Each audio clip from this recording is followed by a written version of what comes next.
Christmas 2003 was meant to be a time of celebration and joy, but for the passengers and families of UTA Flight 141, it became a day forever scarred by tragedy. Shortly after noon at Cotonou's International Airport in Benin, the air buzzed with the usual mix of excitement and exhaustion as travelers hurried to catch their flights. In the cockpit of UTA Flight 141, the crew performed their final pre-flight checks, unaware that in just moments, this busy hub would be silenced by a catastrophe that would leave many hearts shattered.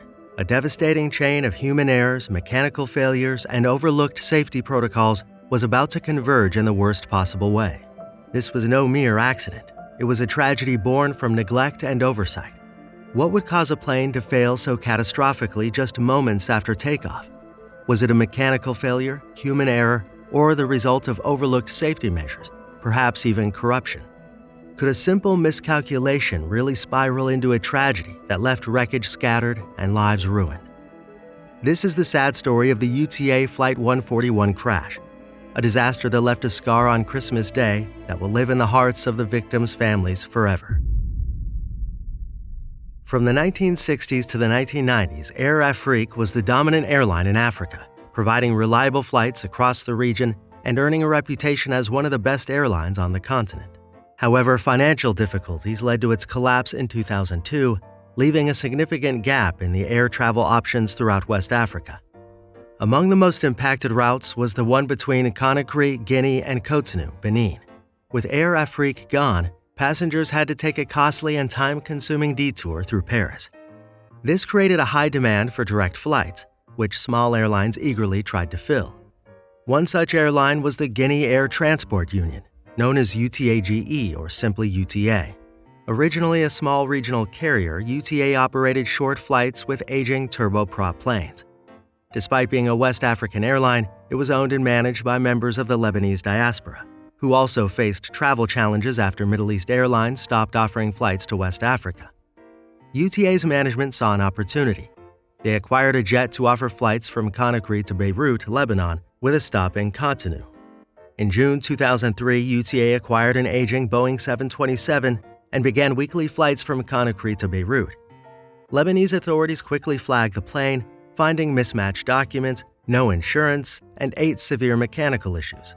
It was grounded until repairs were made and then allowed to fly, but only to a boneyard in UAE. Despite this setback, UTA acquired another Boeing 727, this one with a storied past. Initially operated by American Airlines, the plane was retired in 2001 and later acquired by Wells Fargo Bank before being sold to the Financial Advisory Group, or FAG. FAG, a company specializing in acquiring old airliners and leasing them to airlines in developing countries, leased the 727 to UTA. Under the lease terms, FAG provided the flight crew and maintenance base, while UTA handled operating costs, crew salaries, and documentation. UTA resumed its weekly flights, even adding a leg to Dubai after Beirut, despite having only one qualified 727 flight crew. By December 2003, UTA had hired a new crew of 3 Libyan pilots, all experienced with the 727. Captain Najib Al-Baroni, with over 11,000 flying hours, 8,000 of those on the 727, led the crew. The first officer and flight engineer were also seasoned professionals. This crew, along with 4 flight attendants, flew the weekly route from Conakry to Beirut, with stops in Cotonou and Kufra Airport in Libya for refueling, before continuing to Dubai. On Christmas Day 2003, the crew reported for duty in Conakry to operate Flight 141 to Cotonou, Beirut, and Dubai.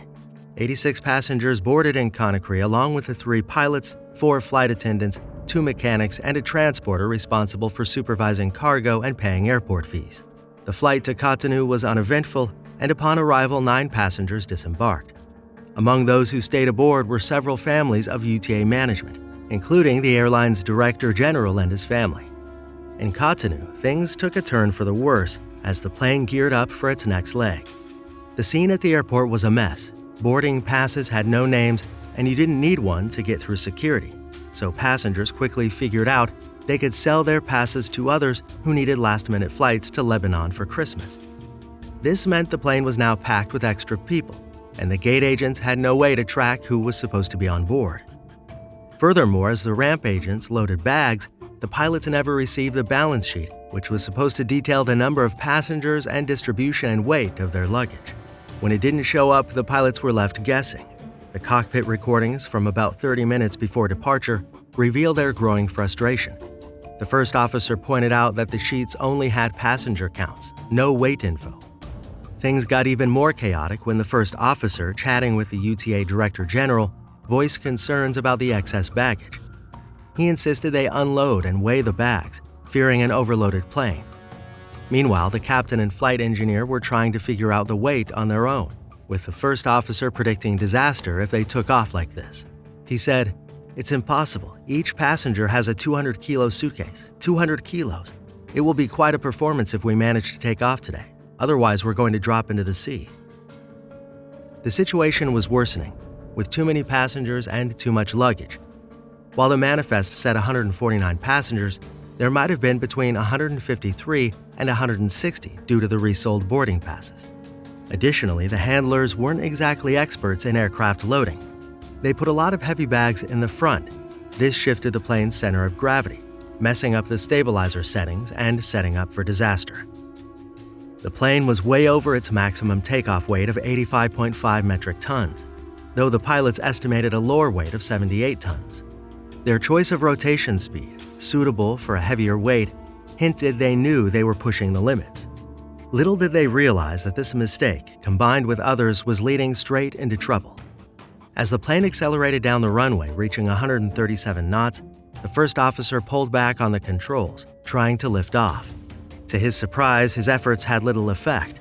The plane's stabilizer settings were inadequate to counterbalance the nose-heavy distribution of baggage, making it extremely hard to climb. "Rotate, rotate," the captain urged. "More, pull, pull." The first officer managed to lift the plane off the runway just 350 meters from the end. But the ascent was not enough.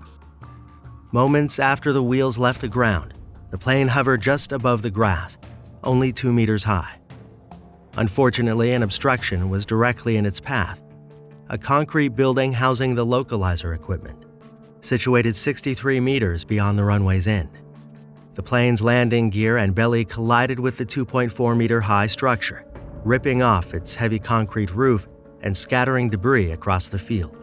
The impact sheared off the landing gear and demolished the ventral staircase at the tail. The 727 then clipped the airport's perimeter wall and plunged into the Atlantic, breaking apart upon impact. The tail section detached and the cockpit fragmented, while the main body overturned and settled on the shallow seabed. Inside the plane, chaos reigned. Many passengers not buckled in were thrown violently during the impact. As the plane submerged in the ocean, a tidal wave of water surged through the cabin, slamming into those who hung from the ceiling, unable to free themselves from their seatbelts. Some passengers died instantly from the crash, but many more drowned, trapped as the plane filled with water. Only a few, including those near brakes in the plane, managed to swim to safety. The cockpit crew had a mixed fate. The first officer was killed instantly when his head struck the plane's side, but the captain, flight engineer, and 2 UTA executives managed to escape and swim to the shore. They, along with other survivors, were rescued by locals who had seen the crash. By the time emergency services arrived, the site was crowded with thousands of people, complicating rescue efforts and making it difficult to determine who needed medical attention. Many survivors had already been taken to hospitals or had wandered off, while bodies lay uncovered on the beach. Controlling the scene and accounting for the casualties was complicated. The death toll was staggering: 141 lost souls, many of them children. The magnitude of the disaster was almost too much to comprehend, and yet in the midst of the sorrow, questions began to arise. How could this have happened, and who was to blame? Authorities from multiple countries participated in the investigation to piece together the events leading up to the disaster. What they uncovered was a series of mistakes and oversights that, when combined, created the perfect conditions for tragedy. First and foremost was the issue of weight. The aircraft had been loaded well beyond its maximum capacity, a critical error that had gone unnoticed or perhaps ignored in the pre-flight checks. This alone would have been enough to cause serious problems, but it was compounded by an incorrect loading of cargo which shifted the plane's center of gravity too far aft. As a result, the aircraft became unstable during takeoff, leading to the uncontrollable pitch-up that ultimately caused the crash. Further investigation revealed that the crew had been unaware of the true extent of the overloading, and that communication breakdowns between the ground crew and the pilots had contributed to the disaster. There were also questions about the maintenance of the aircraft. While it had passed its most recent checks, there were concerns that not all potential issues had been properly addressed. The crash of UTA Flight 141 exposed critical lapses in safety standards, especially in regions where regulatory oversight was weak. The disaster prompted a global call for stricter enforcement of aviation protocols, compelling airlines worldwide to reassess and tighten their safety practices, particularly in areas like aircraft loading and weight management. For the families who lost loved ones, the pain was immeasurable. Many turned to the courts in search of justice, leading to multiple lawsuits against the airline and others involved. While some found solace in legal victories, the emotional scars remained, as no court ruling could ever truly compensate for their profound loss. The tragedy stands as a powerful reminder of the critical importance of strict adherence to safety procedures in aviation. Every detail, from maintenance routines to crew communication, must be meticulously managed to prevent such disasters. The aftermath of the crash led to significant advancements in aviation safety, with more rigorous regulations, enhanced training, and improved technology. However, the memory of UTA Flight 141 continues to haunt the industry, underscoring the devastating consequences when safety is overlooked. If you found this video insightful, please like and subscribe to our channel. Your support helps us bring more stories like this to light. Thanks for watching.